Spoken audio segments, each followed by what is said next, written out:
Hi guys, welcome back to my channel. I'm gonna be filming the part number 3 of my life as a single mom videos. For the ones that are new to my channel, thank you so much for subscribing.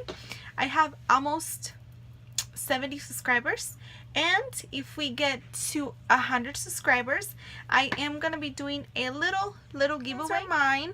But whenever we get to 100 subscribers, I am gonna get you guys these 4 products for I don't know if I'm gonna do like just one person or 3 or just one, I'm not sure. Foundation, my setting powder, my bronzer, and my highlight. So these are gonna be included on a giveaway whenever I get to 100 subscribers. Let's go on to the video. So like I was gonna say before I got all excited about the giveaway, I am gonna be filming the part number 3, and this is gonna be my pregnancy story. I already have 2 videos on these. I already have why. The first one is why I am a single mom, and the second one is my fibroid story, because I did get a fibroid removed. And this part number 3 is gonna be my pregnancy with my son. Just a little bit of a, like a recap for my other 2 videos.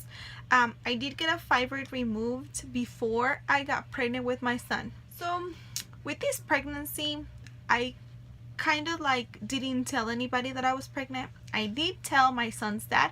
We were living together at the time, so I did tell him that I was pregnant, but we didn't tell anybody. Seriously guys, like I didn't tell anybody until I was 16 weeks pregnant. Like, don't even tell me how I went that long without telling anybody that I was pregnant, but I didn't. My mom thought I was getting fat, my grandma thought I was getting fat, but no, I was pregnant. I waited until 16 weeks because, I didn't want anything to happen and then them finding out, and then, if something would happen, like if I would have miscarriage or anything like that, it was gonna be another disappointment for everything that I had already gone through in the past with a previous pregnancy. And for the ones that are wondering, what? You were pregnant before your son? Yes, I was pregnant, and I lost a baby when I was 5 months pregnant. If you guys want to know that story, you can click on my last video, my part 2, and I explain everything on that video. When I was around 16 weeks pregnant, I told everybody. I basically told my mom and everybody that I was pregnant, and I did get an appointment at 16 weeks. I believe you get one like 4 weeks, and then at 8 weeks, and then at 12 weeks, and then at 16 weeks you get another appointment. So after I went to that 16-week appointment, that's when I decided to tell everybody.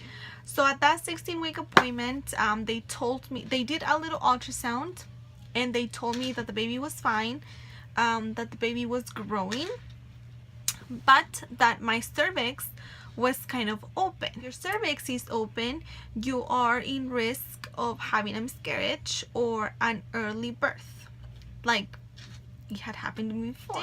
At the little clinic that I go all the time, they didn't really have like the medication that I needed. That medication is called progesterone, and for the ones that are already familiar with like trying to conceive and all that stuff, progesterone it's like a hormone that your body releases like on a daily basis. But when you get pregnant, progesterone is delivered in bigger doses, so that your cervix gets even stronger, and you don't have like an early birth or a miscarriage. A lot of girls that have a lot of miscarriages, whenever they find out that they're pregnant, their doctor gives them progesterone, either shots of progesterone or like pills that you can just take. Ultrasound, the doctor gave me a referral to a bigger hospital, which here it's like the general hospital, where like everybody goes, because on that hospital they would give me the progesterones for free, the progesterone shots for free. They scheduled me the first appointment a month later when I was already 20 weeks. When I went to the hospital when I was 20 weeks, they started giving me progesterone shots. So I was getting the shots, I was not getting pills. Probably the shot, it's a little bit stronger, So they were giving me progesterone shots. I was getting 1 shot every week on my butt cheeks. So I was getting my prenatal care at that hospital as well. They transfer all of my records to the hospital. So the hospital where I delivered, they asked the hospital where I had my surgery, my fibroid removed. They asked for my records, and on the records the doctor wrote that I couldn't have a normal delivery anymore because of the surgery that I had before. They were doing 1 shot each on every side every week, and I was still getting my regular doctor visits every month until, you know, I think at some point you start getting like more doctor appointments like closer to each other. When I was around 22 weeks, they did an ultrasound and they did confirm that it was a boy. I have a boy. And they were also looking at my cervix. The baby's right here, and this part is your cervix. It's supposed to be close on top as well, because if it opens, the baby can come out. So my cervix was doing this. On the ultrasound, it was just doing this. So the doctor got a little bit concerned because your cervix is not supposed to be opening with the movements of the baby, and mine was. So what they did was that they told me that every time that I would go and get my shots, I would also be hooked up to the machine, the ultrasound machine, and the heartbeat monitor, so they could monitor the baby and they would see what my cervix was doing. So the next week, where I went back to the hospital, they hooked me up to the machines again.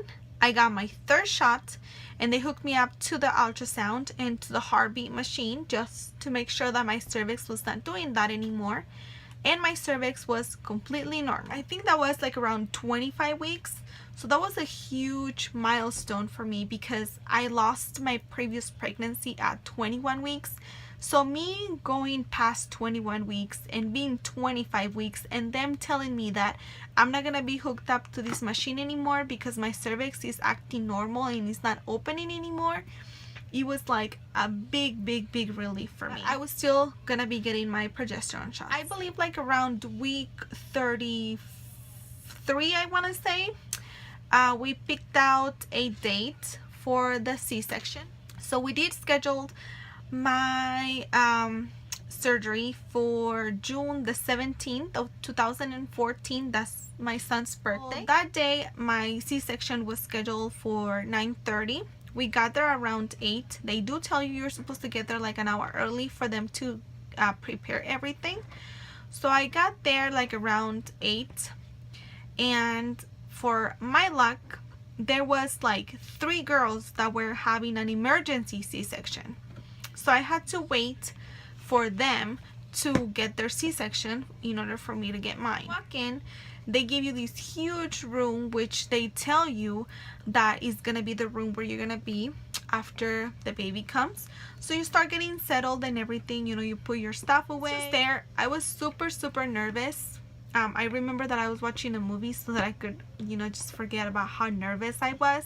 The doctor came in like I want to say 1:30. So yeah, guys, I was there since like 8 a.m. and the doctor didn't go see me until 1:30.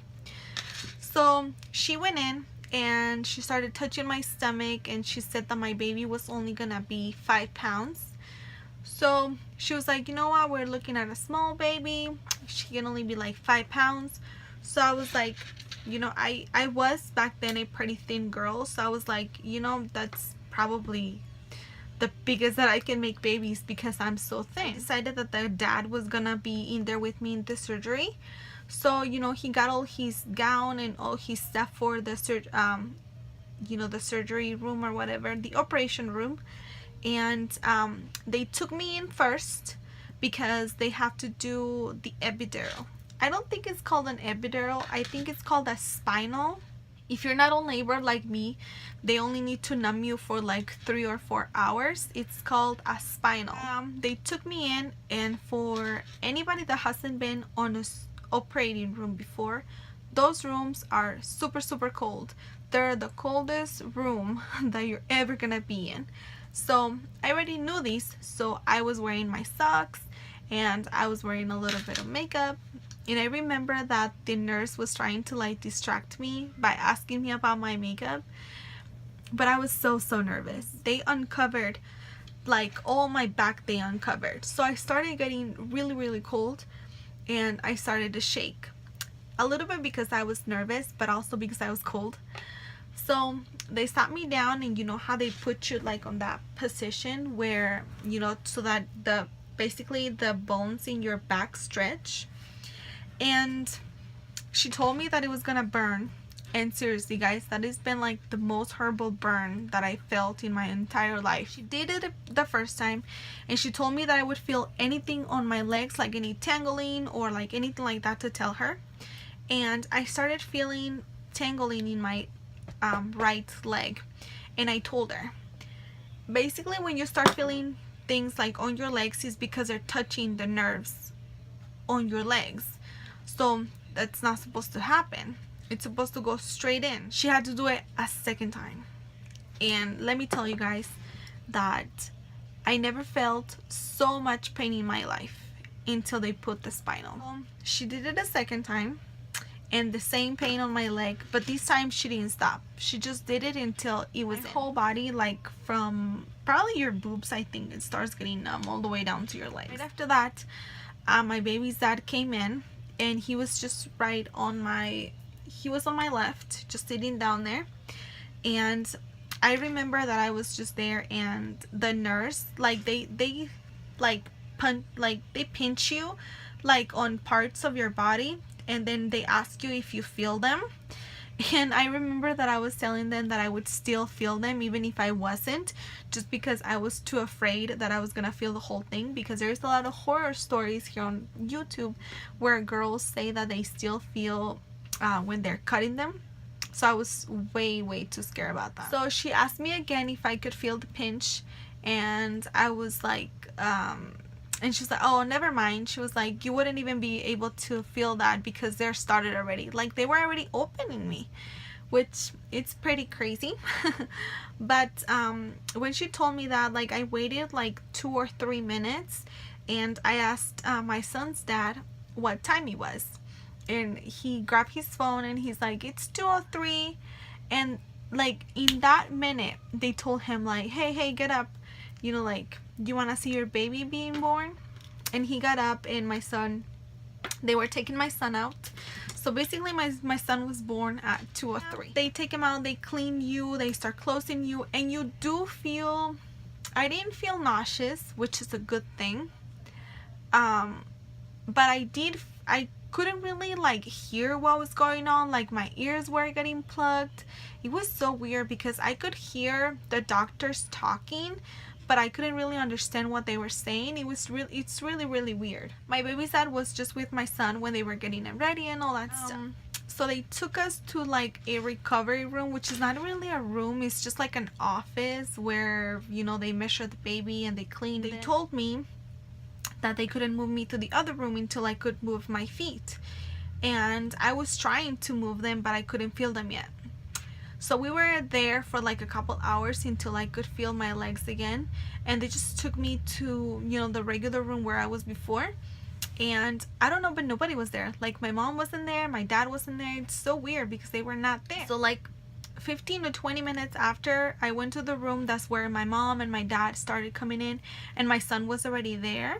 So that was really cool. They, you know, they were like, oh, you know, he's so cute and all that stuff. Recovery, they did stitches, like the metal ones, the ones that, you know, just clamp on you, the ones that look like actual stitches, like actual staples. That's what they did on my stomach. My cut, it's not that big, it's probably like that big, and it doesn't look that bad. Not as bad as I thought it would look. Today I have no like sensation in that area. I can pinch myself or whatever, and I can't feel it. Stitches, they took them out the next day. Like the next day, she told me that I was gonna be fine, and you know, since I was thin, I didn't really needed like extra time with the stitches, because at the end of the day, I think it was better that they took them out the next day. So they put like little strips of like tape to just like protect the area, I guess, and those things, they just came off. Like when I would take showers, it would just start to peel off, so I just took them off. I don't think that the C-section was so painful like they say it was. I was really scared that I wasn't even gonna be able to move, but it's really not. It's not as scary, and it's not as painful as some people say that they is. I think I was just in bed for like 3 days, and then after 3 days I was just walking and doing everything normal. Of course not, you know, like jumping and running and all that stuff, of course not, but you know, it's not as bad as you think it would be. I think that's everything. I think that's all my like delivery and stuff. Since, you know, I did have a C-section, you know, I didn't really feel contractions or anything like that because it was a scheduled C-section. I know a lot of people criticize women that have their kids through C-sections, and they say that you're not a real mom because, you know, you didn't give birth naturally. But, you know, my reason for having a C-section was actually a medical reason. I would have preferred to have him natural than, you know, a C-section, but I guess things happen for a reason. That's everything, guys. I did this makeup for this page on Facebook where they do like live streams doing makeup, and I don't know, I really like it how it came out. If you guys want me to film a tutorial on this look, let me know in the comment section down below, and I will be happy to do it for you. So I think that's gonna be it. Don't forget to like, comment, and subscribe, and I'll see you guys in the next video. Bye.